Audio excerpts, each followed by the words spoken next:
man, there is nobody in professional wrestling, and we've seen a lot of great promos tonight, DMD across the board, but there's nobody in professional wrestling who can cut a promo quite like Eddie Kingston or Jon Moxley. And you put those two together, there's just that they're naturally vibing off of each other. They got that fighter, scrappy, like I'm not backing down from anybody type of vibe to him. And I love the swagger that Kingston has brought to Moxley now. This was an awesome promo for me, man. What'd you think?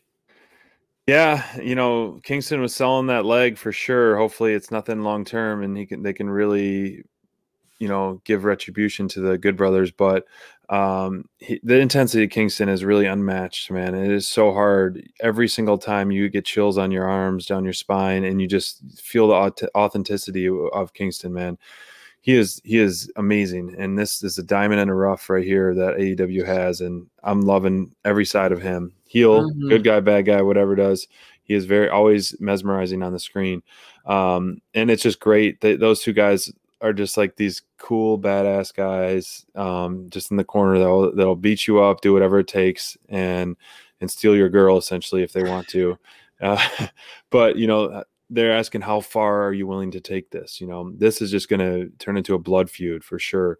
And I loved Moxley's I loved Moxley's quote where he was like, "We're playing with live rounds." I was like, "Oh, that is clever. We're not playing with blanks or or with the safety on. We're playing with live rounds. They're dynamite and their ring's going to explode. It's not going to fault." Kenny's side. So this is great, man. I hope they just continue to push the gas for this feud. Hopefully Kingston's not out long. It would be nice to have Moxley show face next week when Kenny's in the ring again or something, put a beating down along those lines. But this was a home run segment. No doubt, man. When you see Kingston and Moxley cut a promo, and you mentioned a couple things like the blood, right? Like this is like, bro, when Moxley talked about how he asked the Good Brothers, like, you sure you want to do this? Like, are you sure? Like, how far are you willing to take this? Because I have a feeling you're not willing to shed the blood and get the blood underneath your fingernails quite like we are. And that was not only a hard hitting line, but one that was really again based in truth. I mean, we've seen what Moxley has been willing to put his body through. We've seen what even Moxley versus Kingston. We saw, Kingston get choked out with barbed wire wrapped around his neck, basically from Moxley himself. We know what both these men are willing to do for this business. The passion, the love that they have for professional wrestling is really second to none.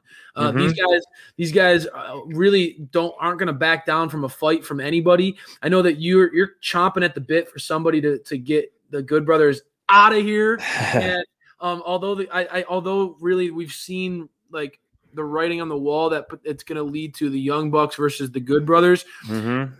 Honestly, the Young Bucks better jump in pretty quickly because while Kingston's foot is healing, because if they don't, and the Good Brothers are still around, I have a feeling that Moxley and Kingston are going to put the Good Brothers through hell, man. They're going to be the Good Brothers aren't going to be. They're going to be kicked out of AEW. They're going to go running back to Impact if they have to have a feud with Kenny and Moxley.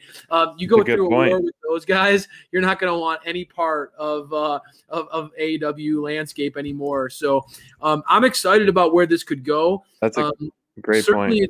It's cool seeing this side of Kingston too. To this point, we've seen him kind of play like a cowardly heel.